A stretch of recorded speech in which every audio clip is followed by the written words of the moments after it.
Pendant des semaines, elle n'a pas prononcé un mot. Ni quand on l'a arrachée à sa mère. Ni quand on lui a dit que c'était mieux ainsi. Mais ce jour-là, au beau milieu du tribunal, elle a sorti un papier froissé de sa poche. Un simple dessin d'enfant. Mais il n'a suffi que d'un regard de la juge pour que tout s'arrête. Un silence lourd est tombé sur la salle. Et c'est là, sans dire un mot, qu'une fillette silencieuse a bouleversé le cours du procès. Ce qu'il y avait sur ce papier, personne n'a pu l'ignorer. Le vent froid de l'île balayait les trottoirs comme s'il voulait emporter les souvenirs.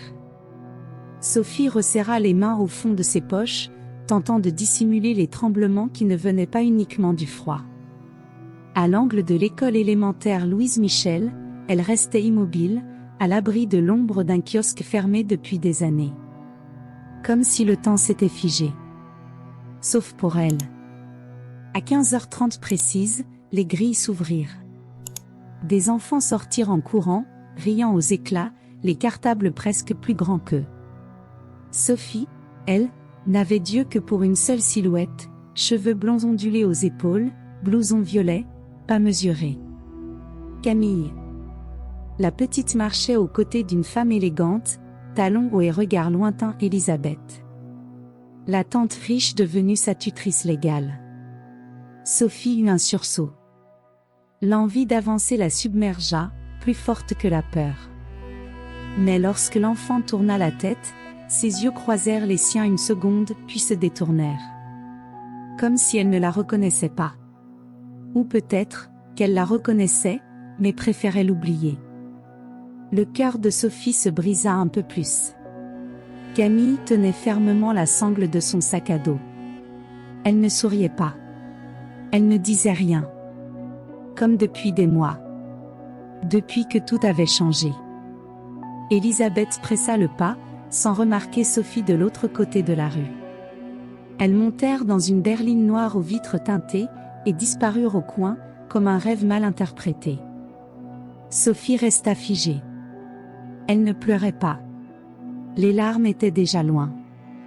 Ne restait que le poids silencieux de l'absence et une question lancinante, que s'était-il vraiment passé ce jour-là, au tribunal, pour qu'on lui arrache sa fille?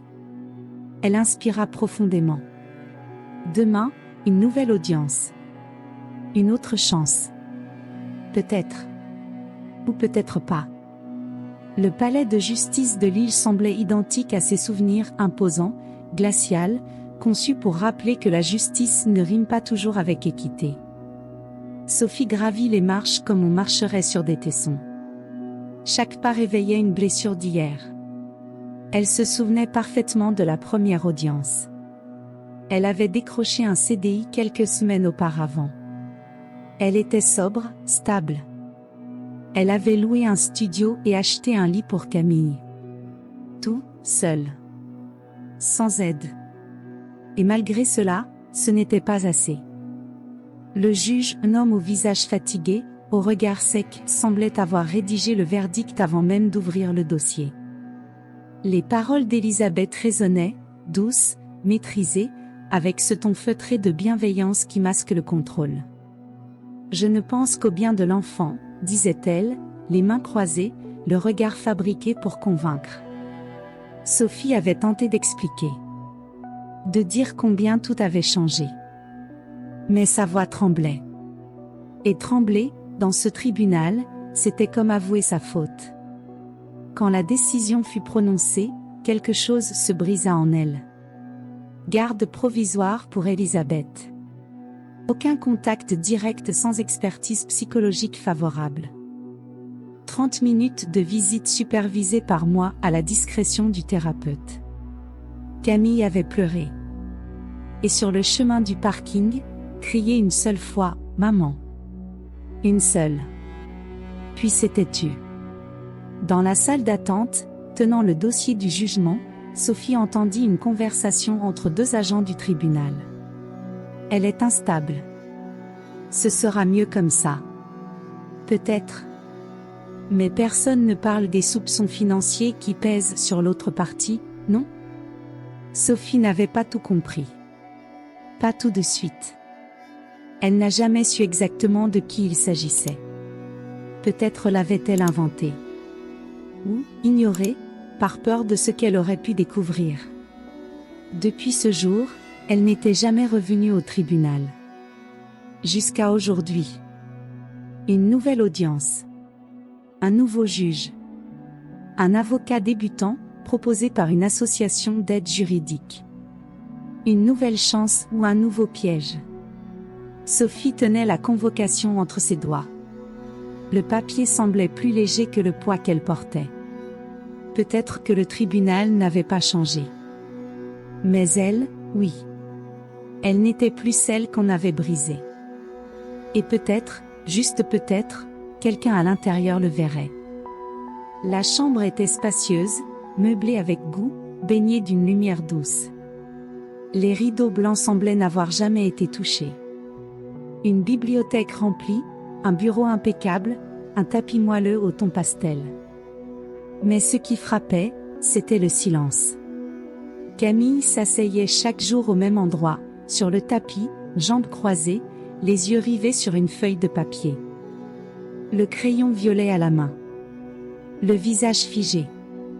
Depuis son arrivée chez sa tante Elisabeth, elle n'avait pas prononcé un mot. Ni bonjour. Ni demande. Rien. Elisabeth répétait à qui voulait l'entendre que c'était passager. Elle s'adapte. Et si quelqu'un parlait de traumatisme, elle souriait avec sa voix bien huilée. Avec de l'amour et du temps, tout finit par passer. Mais Camille restait insensible aux fêtes, aux cadeaux, aux cours particuliers. Elle ne voulait ni piscine, ni glace. Elle voulait juste dessiner. Elle couvrait des feuilles entières d'images troublantes, une femme au sol, un ours en peluche déchiré, une maison sans porte. Une fois, elle dessina un soleil derrière des barreaux. Une autre fois, un cœur fendu, traversé de lignes rouges tremblantes. Elisabeth n'aimait pas ces dessins. Elle les appelait « ses petites noirceurs » et les jetait quand Camille avait le dos tourné. Mais la petite recommençait. Comme si chaque feuille portait un message que sa voix refusait. Ce jour-là, quand Elisabeth partit à une réunion, Camille s'approcha du bureau et tira un petit carnet à spirale, caché sous une pile de papier. C'était là qu'elle gardait ce que sa tante ne devait pas voir. À la dernière page, elle commença un nouveau dessin. Une femme de dos, tenant la main d'une fillette. Derrière elle, une voiture noire. Devant, une petite maison avec une pancarte. Camille traça le mot, lettre par lettre. Maison. En bas de la feuille, elle écrivit quelques mots, les premiers depuis des semaines. Maladroit. Hésitant. Maman pleurait chaque nuit. Mais elle m'aimait. Elle entendit la porte d'entrée claquer. Elisabeth était de retour. Camille déchira la page, la plia en 4 et la cacha sous le coussin. Mais elle avait oublié le carnet, ouvert, sur le bureau. Et Elisabeth n'aimait pas les surprises. Sophie passait ses nuits dans une caravane stationnée en périphérie de Roubaix, loin du centre de l'île où la vie coûtait plus cher que les rêves. L'espace était exigu, le chauffage capricieux, mais c'était son refuge. Elle travaillait comme serveuse dans un dîner ouvert la nuit. Horaires décalés, pourboires aléatoires, regards méfiants. Mais elle ne se plaignait plus. C'était le prix à payer pour recoller les morceaux. Sur l'étagère du haut, dans une boîte à chaussures, elle gardait ce qu'elle appelait sa « boîte du retour ». Des lettres jamais envoyées à Camille. Des dessins d'avant. Une petite paire de chaussures trop petite à présent mais précieuse. Et puis il y avait l'enveloppe. Blanche. Fermée. Sans nom, sans adresse. Un mot écrit dans une nuit d'effondrement, avant l'audience. Un cri? Un aveu? Elle ne savait plus. Mais elle ne l'avait jamais remise. Et avec le temps, elle s'était dit que c'était trop tard. Sophie posa l'enveloppe sur la table. Elle la fixa longuement. Camille comprendrait, elle, Si elle la lisait? Et si elle la montrait au juge? Cela changerait-il quelque chose? Ou ne ferait-elle que rouvrir une plaie? Le téléphone sonna. Numéro inconnu. Elle faillit ne pas répondre. Puis décrocha. Allô? Madame Laurent? Maître Carvé à l'appareil. Je voulais juste confirmer votre présence demain à 9 heures précises au tribunal. Le nouveau juge est très ponctuel. Sophie raccrocha et regarda de nouveau l'enveloppe. Quelques secondes plus tard, elle la glissa dans son sac. Sans un mot. Mais ce simple geste pesait autant que toute une vie. Demain, elle ferait face à Elisabeth. Et au fond d'elle, elle sentait que tout n'avait pas encore été dit. Quelque chose manquait. Et cette fois, elle ne pouvait plus se contenter d'espérer. Lentement sur Marcq-en-Barœul, une banlieue aisée au nord de l'île.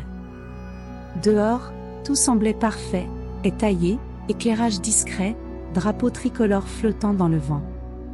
Mais dans la chambre de Camille, l'harmonie n'était qu'apparente. La fillette était assise par terre, comme chaque soir. Son cahier à spirale devant elle, les petites mains crispées sur un crayon bleu. La lumière de la lampe projetait de longues ombres sur les murs, et le silence était si dense qu'on aurait pu le toucher.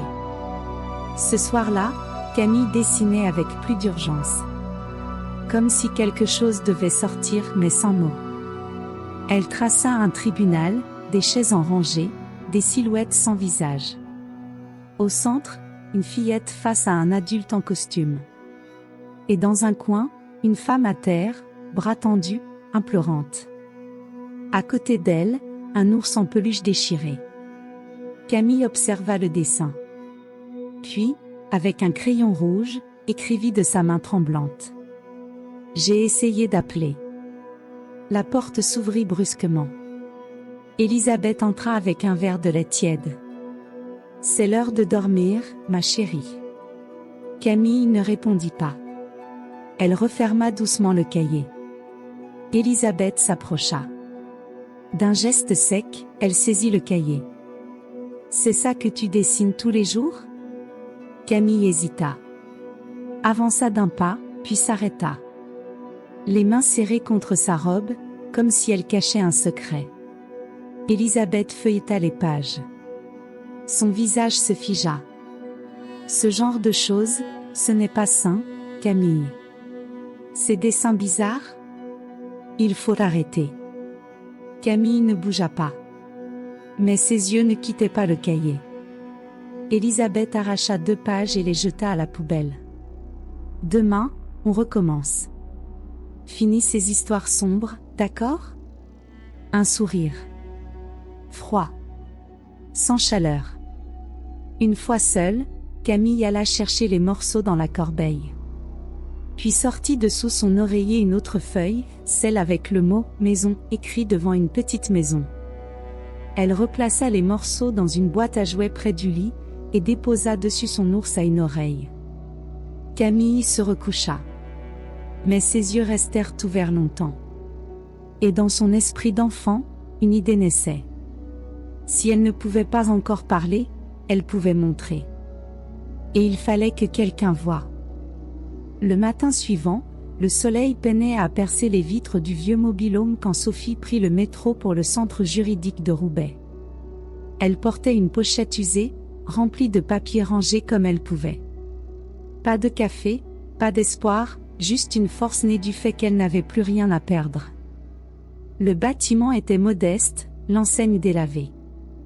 La secrétaire avait l'air trop fatiguée pour feindre la politesse. Sophie donna son nom, attendit 17 minutes, puis entra dans un petit bureau. Sophie Laurent, dit une voix jeune. Un garçon à peine sorti de la fac. Cheveux bruns courts, veste trop large, regard attentif. Maître Carvé. Je suis en droit familial ici. Pas depuis longtemps, mais j'ai vu pas mal de cas. J'ai pris votre dossier. Sophie hocha la tête, tendit la pochette. Michael lut en silence. Le froissement des feuilles rythmait l'attente. Vous aviez un CDI avant l'audience, c'est bien ça? Un mois avant, oui. C'est en pages 3 et 4. Il trouva le contrat, fronça les sourcils. C'est étrange. Le rapport de l'enquête sociale dit que vous étiez sans emploi au moment de l'audience. Pourtant, ce document dit le contraire. Un frisson remonta le long du dos de Sophie. Je l'ai remis moi-même. Contre récépissé. Michael feuilleta encore. Long silence. Et ce rapport psychologique. Il dit que Camille allait mieux chez sa tante. Mais, il date de 2 semaines seulement après le changement de garde. C'est très court pour une évaluation sérieuse. Sophie baissa les yeux. La colère montait. Silencieuse. Ancienne. Je dis pas que c'est truqué, mais, ça sent l'incohérence. Michael s'adossa. Je veux rouvrir ce dossier. Mais ce sera difficile. Ils vont tout remettre en question, votre stabilité, votre passé, même vos émotions. Sophie le regarda dans les yeux. Je veux juste qu'on entende ma fille. Même si elle ne parle pas. Michael esquissa un vrai sourire. Peut-être qu'on arrivera à la faire s'exprimer autrement. Il referma la pochette. Je dépose la requête aujourd'hui. Et il y a une chance qu'un juge accepte une nouvelle audience préliminaire. Sophie se leva, remercia. Avant de sortir. Le pire, vous savez quoi? Ce n'est pas d'avoir perdu la garde. C'est d'imaginer qu'elle croit que je suis le monstre de l'histoire. Michael nota quelque chose dans son carnet. Puis, seul, il relut le rapport. Tout y était, trop propre. Le cabinet était chaleureux, presque comme un salon. Coussins colorés, livres pour enfants, jouets, un mobile suspendu au plafond. La psychologue, Dr. Hall, avait l'habitude. Elle savait que les enfants comme Camille ne parlent pas facilement. Et surtout pas avec des mots. Camille était assise, jambes repliées, fixant le sol. Devant elle, une table avec des crayons de couleur et des feuilles blanches. Tu peux dessiner ce que tu veux, dit doucement la psy. Un endroit où tu te sens bien, ou un rêve. Camille resta muette. Elle saisit un crayon gris et commença à dessiner. Dr. Hall observa. En silence. Une chaise. Une porte. Une grande silhouette debout, sans visage. En bas, une toute petite. Elle tenait une feuille. Camille dessina un carré autour de la petite. Et à l'extérieur, une autre silhouette, seule. Les mains vides. Qui est là? Demanda doucement la psy. Camille leva les yeux, surprise. Elle pointa la petite dans le carré. Puis elle-même. Puis, avec le même crayon, traça une croix sur la silhouette restée dehors. Et cette personne-là, c'est qui? Camille regarda, prit un crayon rouge, dessina un petit cœur dans la figure isolée. Et s'arrêta. Dr. Hall prit le dessin. Elle ne dit rien. Camille ne parlait pas. Mais elle montrait tout. En sortant, Elisabeth attendait, visiblement agacée. Alors? Elle a dit quelque chose aujourd'hui? La psy hésita, puis répondit calmement. Elle s'exprime. À sa manière. Elisabeth soupira. Franchement, elle exagère. Elle veut qu'on la remarque, c'est tout. La psychologue les regarda s'éloigner. Mais Camille, un instant, se retourna. Ce n'était pas un appel au secours. C'était une question silencieuse. Et pour qui savait écouter, cette question disait tout. La nuit tomba d'un coup, comme si le ciel lui-même avait hâte. Sophie était assise à sa petite table pliante, une tasse de thé entre les mains. La pochette ouverte, les documents annotés, étiquetés, prêts. Le téléphone vibra. Sophie? C'est Michael. La demande d'audience est déposée. Ce sera rapide. Un juge remplaçant revoit certains dossiers. Vous êtes sur la liste. Et Elisabeth? Déjà notifiée. L'audience est dans 5 jours. 5 jours. Sophie resta figée. 5 jours pour revoir la sœur de son ex-mari. Celle qu'elle avait un jour choisie comme marraine de Camille. 5 jours pour prouver qu'elle était encore mère. Elle alla chercher la boîte à chaussures. Cette fois, elle prit l'enveloppe. Toujours scellée. Elle l'ouvrit enfin. La lettre était brève, écrite lors d'une nuit en larmes. Son écriture, mais comme venue d'un autre temps. Camille, ma fille, peut-être qu'un jour tu liras ceci. Peut-être que tu me détesteras. Peut-être que tu penseras que j'ai échoué. Mais j'ai combattu. Et je combats encore. Peu importe ce qu'ils diront. Peu importe ce que tu croiras. Je ne t'ai jamais cessé d'aimer. Elle relut. Puis rangea la lettre dans une nouvelle enveloppe. Écrivit dessus. Pour Camille. Et rangea le tout dans son sac. 5 jours. 5 jours pour dire la vérité. 5 jours pour ne pas supplier, mais rappeler. Rappeler qu'avant le silence, il y avait une voix. Et qu'elle attendait d'être enfin entendue. Le palais de justice semblait encore plus glacial ce matin-là. Les murs gris, les colonnes blanches, les marches en pierre humide de rosée, tout reflétait l'état intérieur de Sophie, un mélange de peur et de détermination. 2 sentiments si proches qu'ils se confondaient. Elle arriva en avance. Portait un manteau bleu marine, le seul encore présentable. Les cheveux attachés, un maquillage discret acheté en urgence dans une pharmacie de nuit. Dans son sac, les documents essentiels. Et au fond, l'enveloppe destinée à Camille, toujours intacte. Michael l'attendait à l'entrée.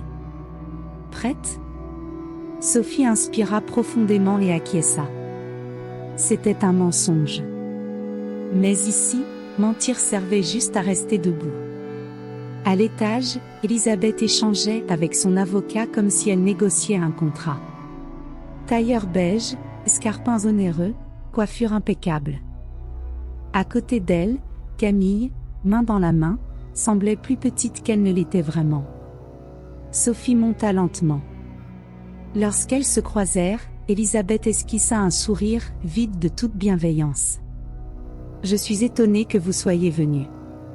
Je pensais que vous abandonneriez encore une fois. » Sophie ne répondit pas. Son regard alla droit vers Camille. La fillette gardait les yeux baissés. Mais un doigt tapotait doucement sa cuisse. 3 petites frappes discrètes. Sophie reconnut immédiatement le signal. Camille faisait ça, quand elle avait peur. Elisabeth l'avait remarqué aussi. « Camille, ma chérie, tu te souviens de ce qu'on a dit? Tu restes calme et tout ira très vite. » Michael toucha le bras de Sophie. « On y va. » Avant d'entrer, Sophie regarda une dernière fois sa fille. Camille leva les yeux. Pas de sourire. Pas de détour non plus. Et cela, pour Sophie, valait plus que tous les mots du monde. Dans la salle, presque vide, la juge, une femme d'une 50aine d'années, observait avec distance. L'huissier lut les noms. Le silence amplifiait l'impression d'être dans un lieu où les voix humaines n'étaient que des formalités.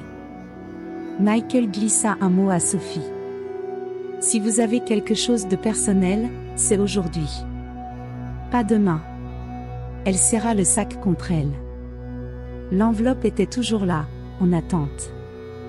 Dehors, le soleil montait lentement. Dedans, la vérité attendait encore son tour. Le coup de maillet résonna, net. « Nous allons commencer, » déclara la juge.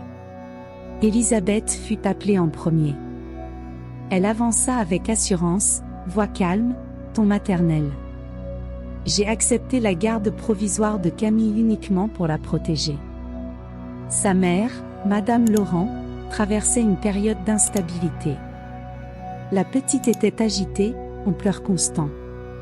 Aujourd'hui, elle est apaisée. Même silencieuse, elle se sent bien.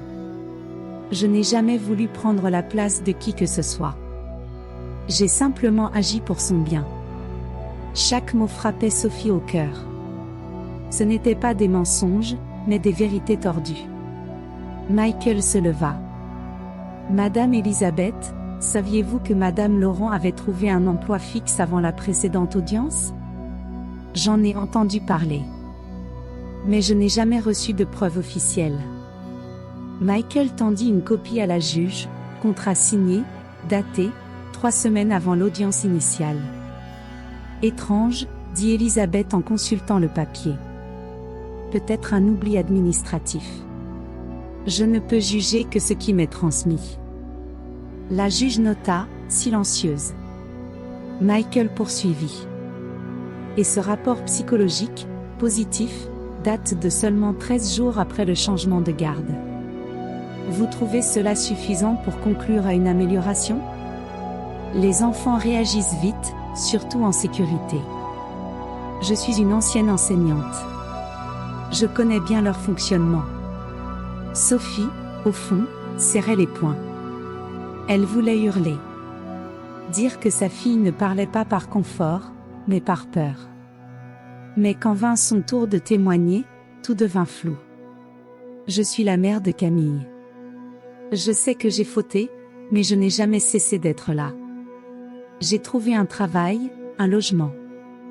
J'ai suivi toutes les consignes. Vous avez eu des problèmes d'alcool, non? Lança l'avocat d'Elisabeth. Oui. Et j'ai été suivie.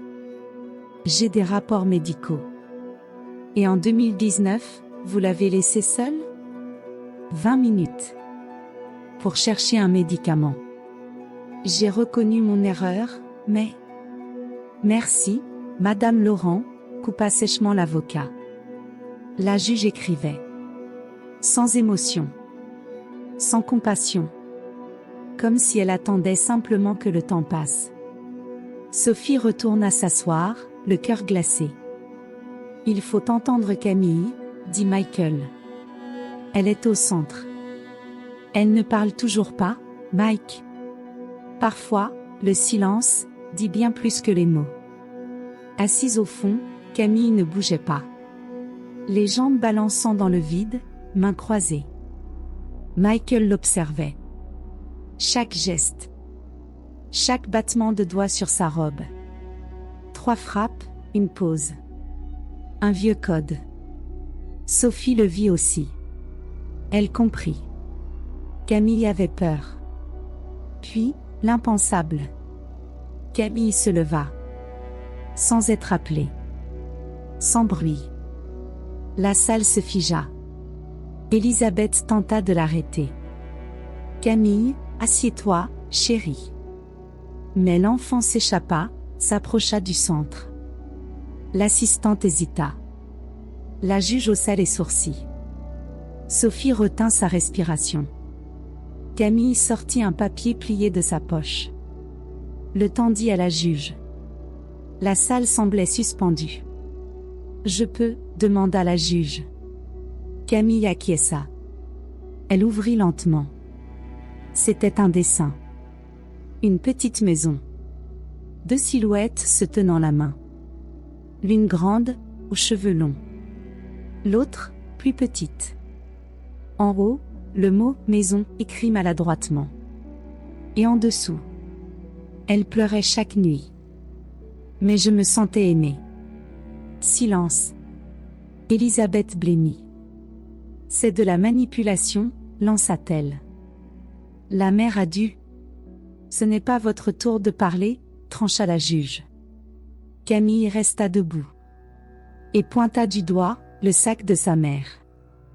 Lisa fronça les sourcils. Incrédule. Mais Camille savait. Sophie tenait son sac, les doigts crispés. Michael comprit. Madame la juge. Ma cliente souhaite présenter un document personnel. La magistrate hocha la tête. Sophie sortit l'enveloppe. Tremblante. Ce n'était plus une arme. C'était un lien. La juge la prit, l'ouvrit, lut silencieusement. Camille, ma fille, peut-être que tu liras ceci. Peut-être que tu me détesteras. Peut-être que tu penseras que j'ai échoué. Mais j'ai combattu. Et je combats encore. Peu importe ce qu'ils diront. Peu importe ce que tu croiras. Je ne t'ai jamais cessé d'aimer. Le silence ne fut pas respectueux. Il fut suspendu. La juge replia le mot avec soin. L'audience est suspendue 48 heures. Je demande une nouvelle évaluation de l'enfant par un psychologue indépendant. Et j'entendrai séparément Madame Laurent et Madame Elisabeth. Madame la juge, protesta Elisabeth. Sans commentaire. Camille retourna s'asseoir. Regarda sa mère. Ne détourna pas les yeux. Sophie répondit du regard. Tout avait été dit. Ce n'était pas prévu, dit Michael. Mais, c'était juste. Sophie murmura. C'est elle qui l'a donné. Tu ne lui avais jamais montré? Non. Elle savait. Michael la fixa. La juge sortait. Et tous restaient avec une seule question suspendue. Comment Camille savait-elle que ce mot existait?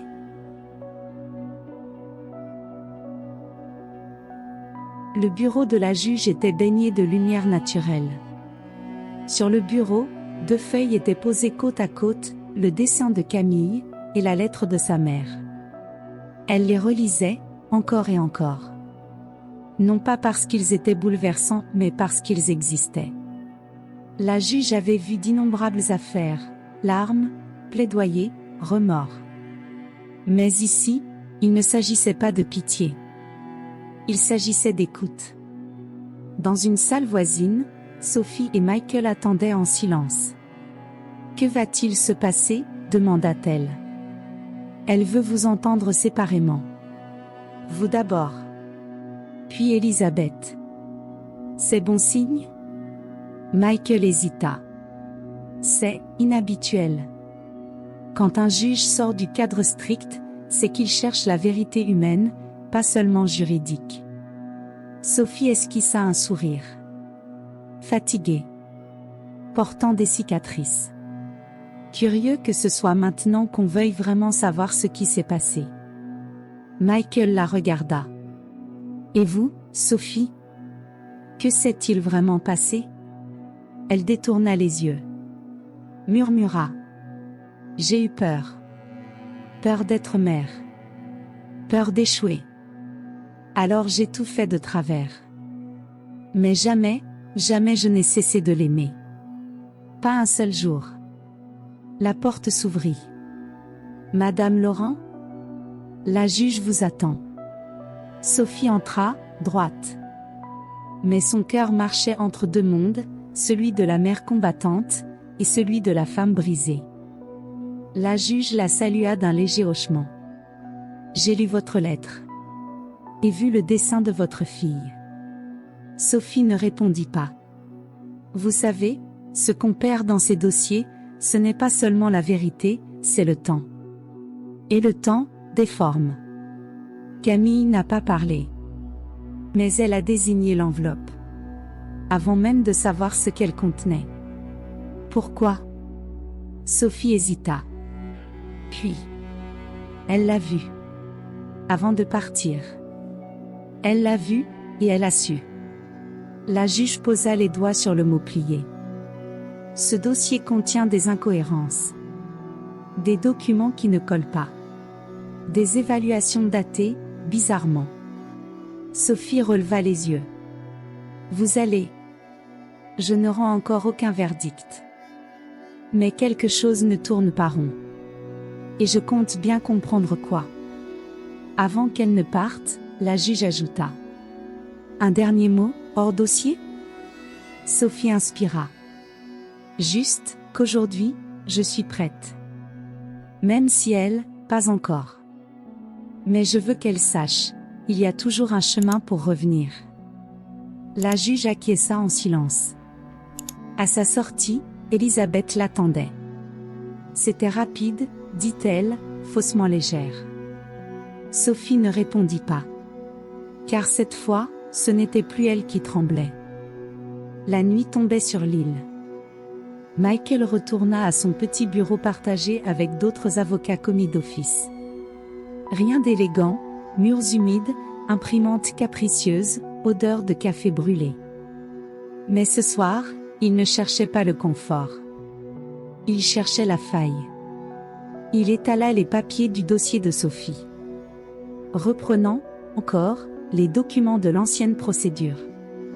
Trop rapide, trop propre. Trop suspecte. Il relut le rapport psychologique. Signé par une professionnelle qu'il connaissait de nom, Dr Sandra Nolin. Bonne réputation.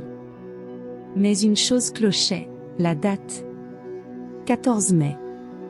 Or, la garde avait été attribuée à Elisabeth le 16 mai. Impossible. Comment un rapport pouvait-il valider la situation 2 jours avant qu'elle n'existe? Il vérifia à nouveau. Date du jugement, 16. Rapport, 14. Pas de tampon officiel. Pas de numéro d'enregistrement. Aucune certification numérique. Il composa le numéro du cabinet de la psychologue. Répondeur. Alors, il écrivit un mail. Cher docteur Nolin, je me permets de vous contacter au sujet d'un rapport daté du 14 mai dernier concernant la mineure Camille Laurent. Ce document vous est-il bien attribuable? Merci pour votre retour. Il fixa l'écran. Ce document, apparemment banal, pourrait bien faire exploser tout le dossier. Si ce rapport était faux, alors la garde avait été attribuée sur une fraude. Sur son téléphone, un message de Sophie s'afficha. Michael, je sais que tu fais tout ce que tu peux. Mais dis-moi, est-ce que ma fille a encore une chance? Il ne répondit pas. Pas encore. Car la vérité arrivait. De là où personne ne regardait. Elisabeth traversait les couloirs du tribunal avec l'assurance d'une femme qui avait toujours contrôlé le récit. Mais ce jour-là, son pas trahissait une hésitation. Sa main serrait un peu trop fort son sac. Ses yeux scrutaient. Inquiets. Elle savait. Dans le bureau, la juge l'accueillit avec neutralité. Elisabeth sourit, impeccable. Comme toujours. J'ai seulement voulu protéger Camille. Elle était perdue. Sa mère, instable. J'ai fait ce que toute personne responsable aurait fait. La juge notait. Sans rien dire. Vous connaissez la docteure Sandra Nolin? Un battement de cils, minuscule. De nom. C'est elle qui a évalué Camille. Évalué? Ou recommandé? Pardon? Parce que nous avons un document signé d'elle, 2 jours avant que vous n'obteniez officiellement la garde. Et selon elle, ce document n'existe pas. Un silence tomba. Lourd. Le sourire d'Elisabeth résista. 2 secondes. Puis elle rectifia sa posture. Il doit y avoir erreur. Peut-être. Ou peut-être une falsification. Et si cela est prouvé, la procédure entière devra être reconsidérée. Elisabeth blanchit. Je n'ai fait que ce qu'il fallait. Ou peut-être que vous avez voulu tout contrôler. Elisabeth se leva, tendue. Cette conversation sort du cadre. Asseyez-vous. Nous n'avons pas terminé, Madame Linton. Ses mains tremblaient. À l'extérieur, Michael recevait un appel. Il écouta en silence. Puis murmura. Vous en êtes certain? La réponse fut brève. Mais suffisante. Claire Linton avait été notifiée 2 mois avant sa demande de garde par le service fiscal français. Soupçon de mouvements financiers inexpliqués. Et ça, n'avait jamais été mentionné au tribunal. La salle d'audience était pleine. Mais l'ambiance n'était plus bureaucratique. Elle était chargée. La juge entra, impassible. Après révision des pièces et entretien informel, le tribunal décide de suspendre temporairement la garde de Camille Laurent confiée à Madame Elisabeth Linton. Elisabeth blêmit. Mais se tut. Sophie porta la main à sa bouche. La garde provisoire est confiée à Madame Sophie Laurent, avec suivi social strict et visite supervisée pendant 30 jours. Michael ferma les yeux un instant. Ce n'était pas définitif. Mais pour ceux qu'on avait réduits au silence, c'était déjà une révolution. Une enquête sera ouverte concernant les documents litigieux. Toute tentative d'obstruction sera considérée comme une faute grave. Elisabeth tenta. J'ai le droit de faire appel. Vous l'exercerez dans le respect de la loi. Mais d'ici là, Camille rentrera chez sa mère. Camille était assise à l'écart. À l'entente du mot « maman », ses yeux cherchèrent Sophie. Et elle se leva. Sans qu'on l'y invite. S'avança au centre. Sortit un papier de sa poche. La juge le prit. Un dessin. Une passerelle entre deux maisons. À gauche, une femme seule. À droite, une petite fille. Et au centre, elle se retrouvait. En bas, deux mots, tremblants. Je rentre. Sophie fondit en larmes. Camille marcha vers elle. Elle n'avait pas besoin d'un verdict. Elle avait choisi. Et dans ce silence, tout fut réparé. Mais Michael, en retrait, vit autre chose. L'avocat d'Elisabeth téléphonait, en retrait, quittant discrètement la salle. Un papier tomba de sa sacoche. Michael le ramassa. Une liste de noms. Et tout en haut, un nom inconnu du dossier. Un nom que personne n'avait encore prononcé. Mais qui, visiblement, finançait toute l'histoire. Les retrouvailles entre Sophie et Camille n'avaient duré qu'un week-end. Lundi matin, 8 heures à peine, Michael appela. Sophie, il faut qu'on parle. Aujourd'hui. Un frisson lui traversa l'estomac. Que se passe-t-il ? Une demande a été déposée par une tierce personne, prétendant avoir un lien direct avec l'enfant. Une tierce, qui ? Silence. Le père biologique de Camille. Sophie resta figée. C'est impossible. Il a disparu avant même la fin de ma grossesse. Il n'a jamais cherché à savoir. Il ne connaît même pas son prénom. Maintenant, il le connaît. Et il a un avocat. Il demande la garde partagée. Sophie serra le téléphone si fort que ses doigts en blanchirent. Autour d'elle, le silence. Camille dormait encore sur le petit matelas à côté, tenant son ourson sans oreille. Il ne peut pas réapparaître comme ça. Si. En théorie, si. Il a reconnu légalement sa paternité. Et apparemment, c'est déjà acté. Sophie s'effondra sur le canapé, le souffle coupé. Il ne l'a jamais vu. Jamais aidé. Jamais écrit une lettre. Et maintenant qu'elle est enfin revenue vers moi, il surgit ? Michael répondit franchement. Il a de l'argent. Des ressources. Et il agit vite. Il y a peut-être une autre raison. Sophie murmura. Elisabeth. Elle n'a jamais agi seule. Michael acquiesça. Lui aussi l'avait pressenti. L'avocat d'Elisabeth n'était pas un amateur. Et le document tombé au tribunal devenait maintenant limpide. Rendez-vous au palais. On doit parler de lui. De tout ce que vous vous rappelez. Sophie raccrocha. Et observa Camille dormir. Elle pensa. Elle ne peut pas perdre encore.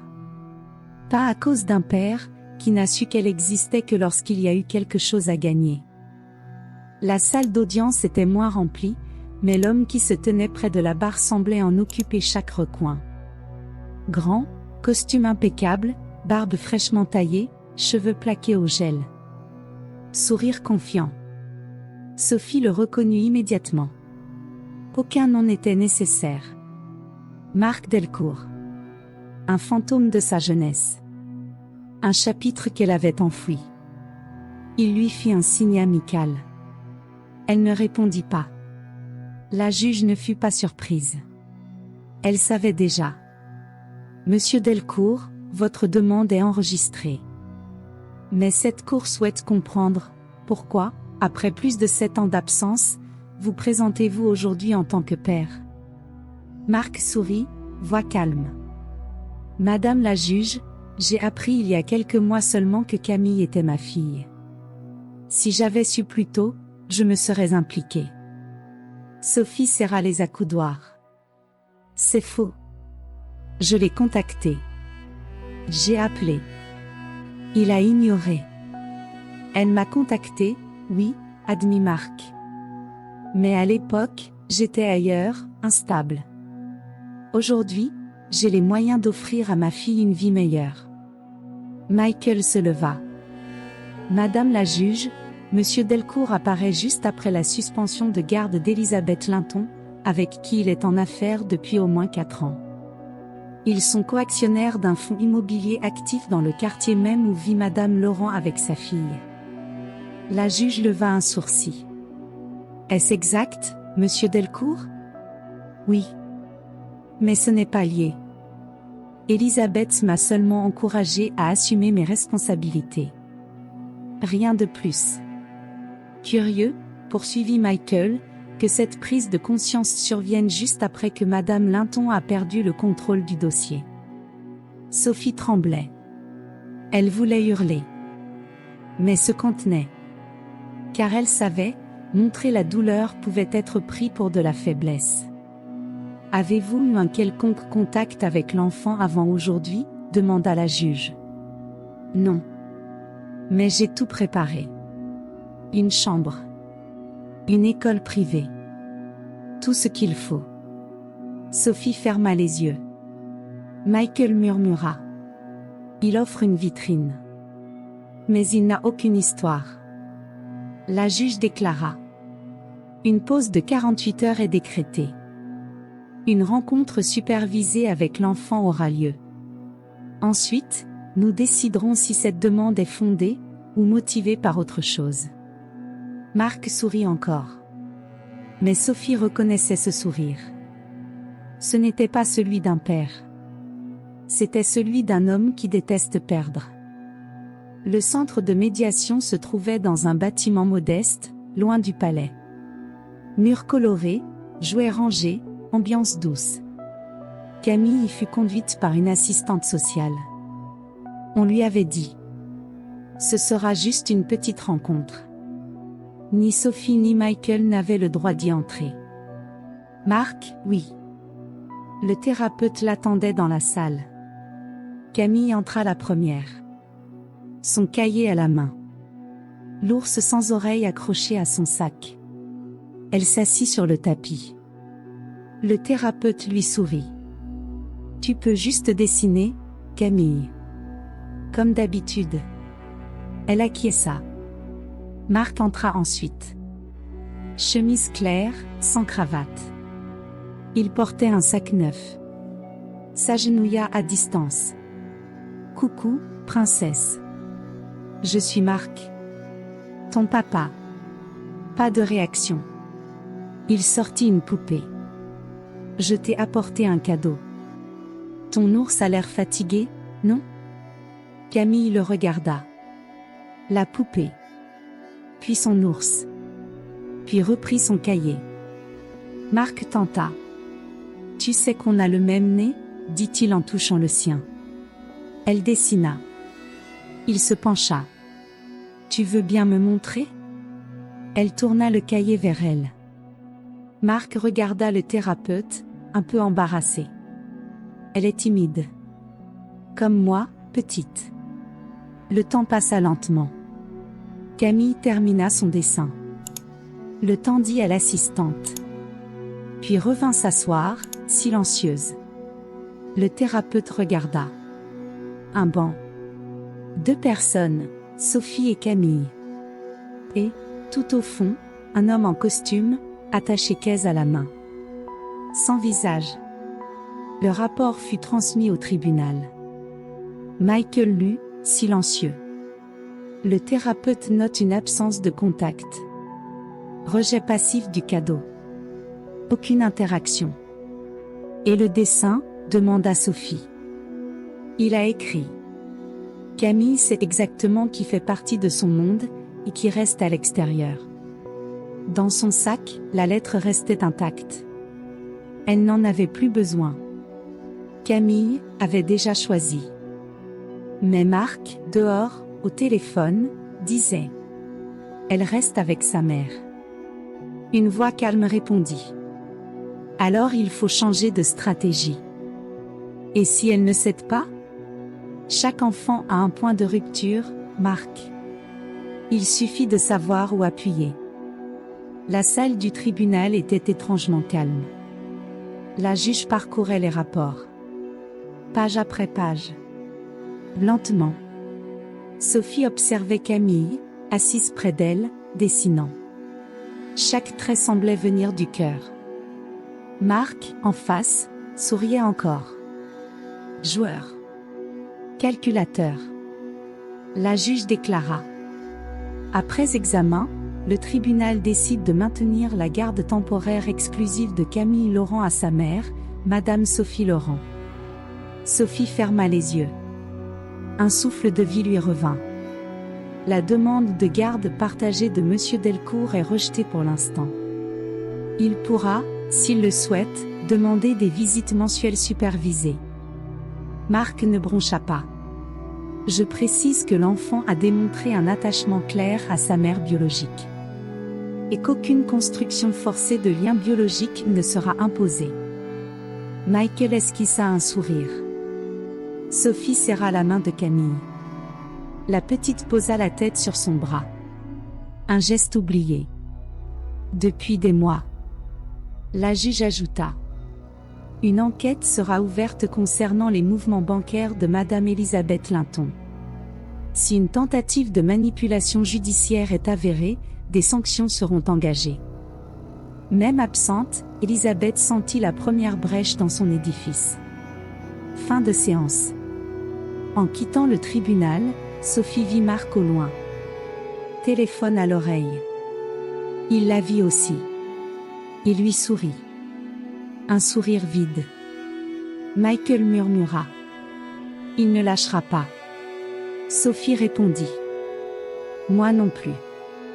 Mais au moment de rejoindre leur voiture, un détail glaça l'air. Un enveloppe anonyme glissée sous l'essuie-glace. À l'intérieur, une feuille. Rapport. Domicile de Sophie Laurent, risque sanitaire et structure inadaptée à l'accueil d'une mineure. Michael lut. Haussa les sourcils. Ce n'est pas un hasard. Sophie regarda Camille, endormie sur la banquette arrière. Et comprit. La guerre n'était pas terminée. Mais cette fois, elle était prête.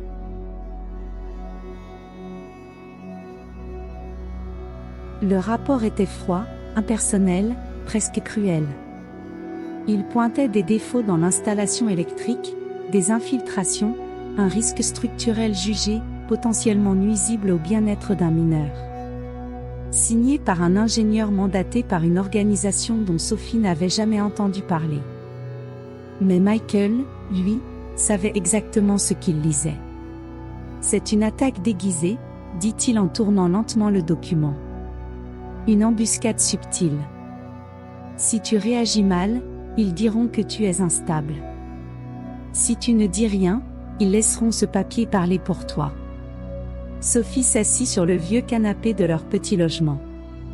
Les murs avaient besoin d'un coup de peinture. Le sol grinçait. Mais là, il y avait une chaleur que rien dans ce rapport ne pouvait mesurer, de l'amour, de la présence. Il utilisera tout, murmura-t-elle. Chaque fissure, chaque prise défectueuse, chaque battement de mon cœur. Michael hocha la tête. Et nous, on répondra avec chaque sourire, chaque preuve de soin, chaque geste que les rapports ne peuvent contenir. Il sortit un dossier de son sac. On a tout documenté, les visites, l'école, les activités de Camille. Des lettres, des dessins, et l'enregistrement de la médiation avec Marc. Sophie leva les yeux. Tu crois que ça suffira? Michael réfléchit longuement avant de répondre. Je ne sais pas. Mais c'est vrai.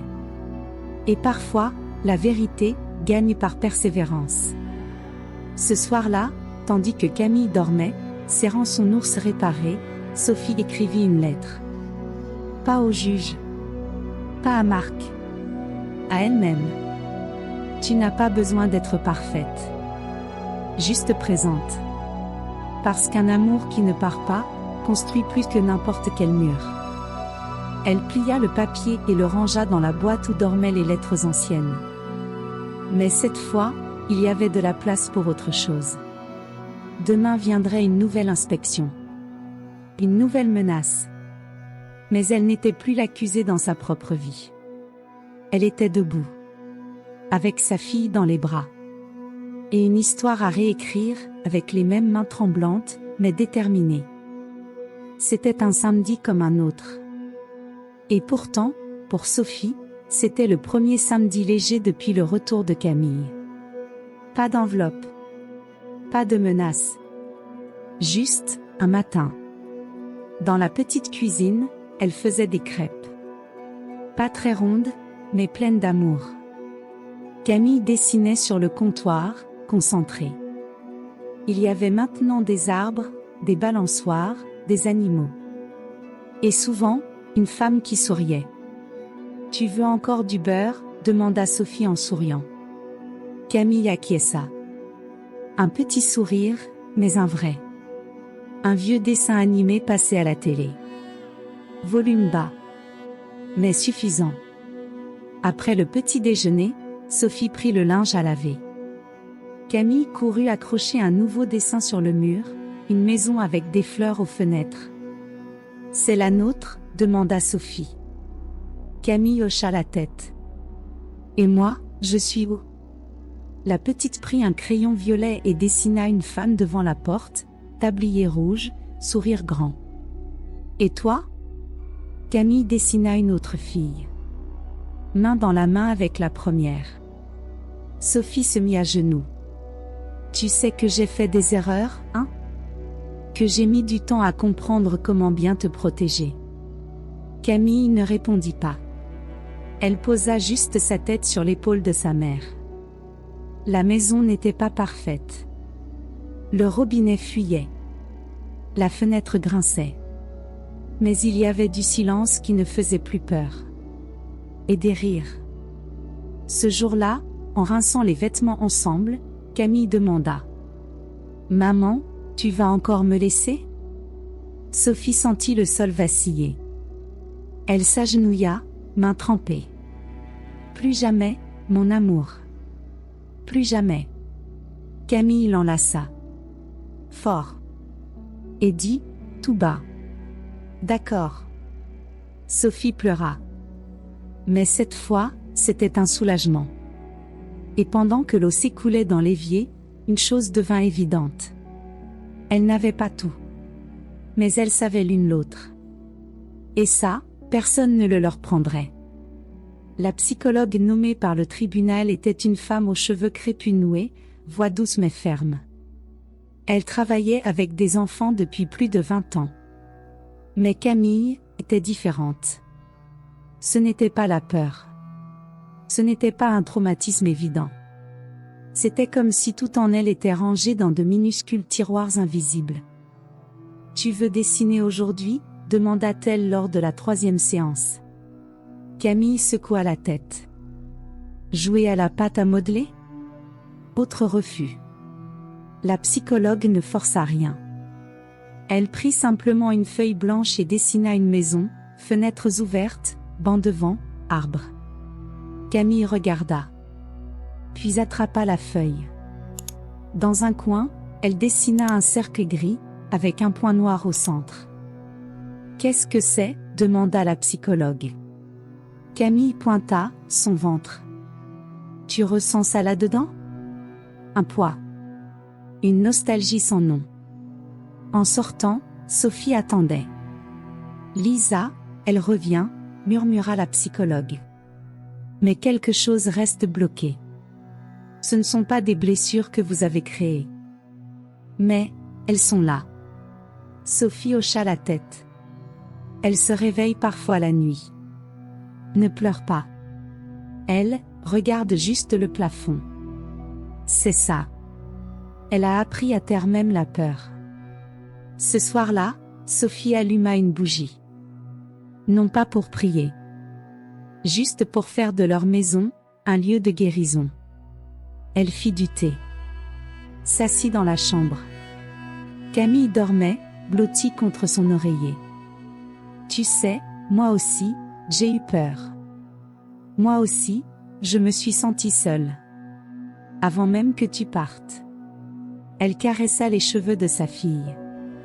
Si un jour tu veux parler, ou dessiner, ou juste rester en silence avec moi, je serai là. Mais avant qu'elle ne se lève, Camille murmura. Il m'a dit que tu ne reviendrais pas. Sophie se figea. Qui, ma chérie ? Pas de réponse. Camille se tourna. Et serra son ours plus fort. Sophie éteignit la lumière. Mais la pièce n'était plus dans le noir. Car désormais, la vérité commençait à respirer. Le matin du jugement final, le ciel au-dessus de l'île était clair. Mais l'air restait froid, tranchant. Sophie marchait main dans la main avec Camille. Une marche lente, mais certaine. Pas entre deux rues. Entre deux versions d'elle-même. Camille tenait son ours, désormais réparé, et serrait la main de sa mère. Michael les attendait à l'entrée du tribunal. Plus sérieux qu'à l'accoutumée. Mais en voyant Camille, il sourit. Aujourd'hui, ce n'est pas une victoire qu'on cherche. C'est un témoignage, celui de qui n'a jamais abandonné. La salle était presque vide. Elisabeth absente. Marc présent mais silencieux. La juge entra. Le dernier coup de maillet résonna. Voici l'audience de clôture de l'affaire Laurent, déclara-t-elle. Ce fut un processus long. Contradictoire. Douloureux. Mais aussi, une leçon. Parce que cette cour a appris à écouter autrement. Sophie respirait. Fort. Mais droit. Avant de prononcer la décision, je souhaite entendre la mineure. Si elle le souhaite. Michael toucha le bras de Sophie. Camille regarda sa mère. Puis, lâcha sa main. S'approcha du pupitre. La juge se pencha. Camille, si tu veux dire quelque chose, c'est ton moment. Camille regarda la salle. Puis leva son ours, comme un micro. Et dit. Je veux vivre avec ma maman. Parce qu'elle m'écoute même quand je ne parle pas. Un silence sacré tomba sur la salle. La juge esquissa un sourire sincère. C'est noté. Elle referma le dossier. La garde définitive de Camille Laurent est attribuée à Madame Sophie Laurent. Sans restriction. L'affaire est close. Michael referma sa mallette. Sophie ne pleura pas tout de suite. Elle baissa la tête. Camille courut vers elle. Se jeta dans ses bras. Forte. Entière. En sortant du tribunal, Sophie la porta. Et maintenant, demanda-t-elle. Camille posa sa tête contre elle. Et murmura. Maintenant, on peut dessiner notre histoire.